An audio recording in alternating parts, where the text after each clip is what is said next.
Hi guys, good evening and welcome back once again to the EdWord. I'm your host Eddie, and in tonight's video I wanted to share my thoughts and theories with you guys regarding what I think could come of the two post-credit scenes we saw in the latest DC Ensemble hit film, The Suicide Squad. I've seen it twice now in theaters. I'm about to watch it again on HBO Max, although I initially wanted to see it earlier today in theaters. My schedule didn't allow me to do that.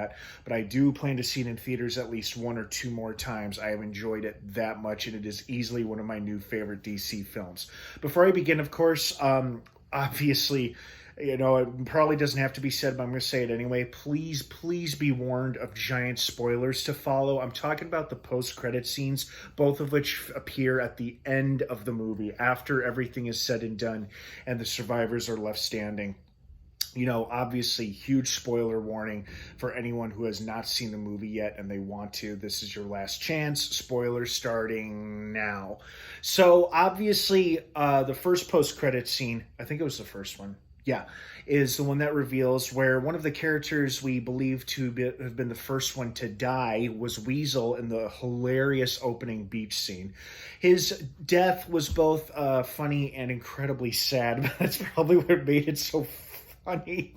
And then to my absolute delight, because I had initially pegged him as a goner, as soon as I saw him and learned what his name was and his backstory, I'm like, oh, this guy is definitely a goner. He's going to be one of the first ones to go. And sure enough, I thought I was right, but I was delighted to see that I was wrong. This is one of the few instances where I was quite happy to see that I was very wrong in that assessment, that Weasel's actually one of the few characters left standing, of course, unbeknownst to everybody else in the movie.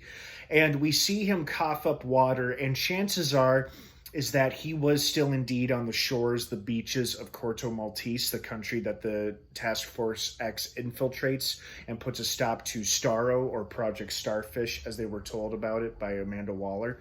But he's most likely on the beaches of Corto Maltese. But I had a theory come across my mind I wanted to share with you guys. What if, just what if, and it seems pretty highly unlikely, and if it does come to fruition, I will be amazed.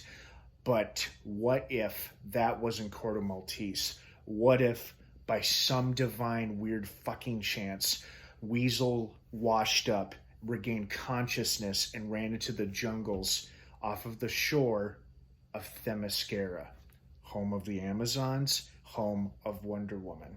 Well, not so much, because she's living in the modern day and age, obviously. But my point is that what if that was the island of Themyscira, not Corto Maltese? What if Weasel woke up after his body washed across the ocean, and he washed up on the shores of Themyscira and not Corto Maltese? Now, could we see Weasel appear again in a DC film? Oh, absolutely. I certainly hope so.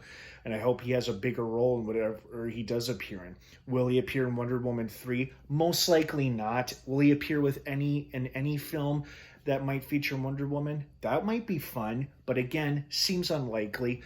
And will we get a glimpse or a scene, like a funny scene in a Wonder Woman film or whatever, or another DC project where a bunch of Amazons come across Weasel and they wonder what the hell he is and what to do with him? Probably not. But it's just a fun theory that I had come across my mind, that what if he washed up on the shores of Themyscira? It would be something to see if that actually occurs and plays out in the third Wonder Woman film, which is coming to us at some point later in the future. But seems unlikely, but it's just a fun idea I had. And hopefully Weasel does return for another Suicide Squad film, or films, as I hope James Gunn returns to DC to do not only more Suicide Squad movies, but just more DC projects in general, because clearly the guy has an excellent sense of style, and he knows how to give us fun, engaging, super exciting stories. So that's my theory for the first post-credit scene. Now, obviously, the second post-credit scene doesn't leave much to the imagination, in the sense of, we all knew beforehand Peacemaker was getting his own TV show, and that's what this post-credit scene most likely sets us up for, when the two administrative people from Task Force X go to recruit him or talk to him about doing more missions or saving the world, as they put it. And obviously he's there in a hospital on life support, surviving the bullet to the neck that Bloodsport planted in him earlier in the movie towards the end of it. So obviously that was a tease for the Peacemaker show, although James Gunn himself has teased that the show may take place in both the past and the present, so prior to the events of the Suicide Squad and maybe post Suicide Squad as well. So that's probably what it's setting us up for, but my theory is that what if, not in addition to setting us up for the Peacemaker show, what if they're setting Peacemaker up to become the new team leader since he killed the last one? One of the few character deaths that really shocked me and I did not see coming, and I thought he'd be a survivor, was Rick Flag, killed none other than by Peacemaker. You know, they're fighting to get that hard drive with the information on it that was not supposed to leave Corto Maltese, and Peacemaker was going to see to it, but Rick Flag tried to stop him. And unfortunately, Rick Flag paid for it with his life.